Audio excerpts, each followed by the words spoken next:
Melon, sumisimbolo ng family togetherness. Ang melon na may matamis na lasa at mahalimuyak na bango o amoy ay kumakatawan sa pagkakaisa ng pamilya. Ang pagkakaroon nito sa iyong hapagkainan sa bagong taon ay sumasagisag na ang iyong pamilya ay mananatiling malapit at matatag sa darating na taon, anuman ang hamon na darating. Mga mansanas o apple, sumasagisag ng peace and safety in life.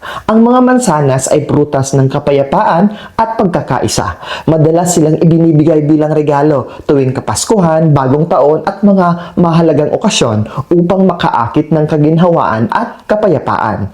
Kung kakain ka ng mansanas sa bisperas ng Bagong Taon, sinasabi na mag-i-enjoy ka ng buhay na puno ng kapayapaan at balanse. At huwag nating kalimutan, sa maraming kultura, ang mga mansanas ay simbolo ng karunungan at kaalaman.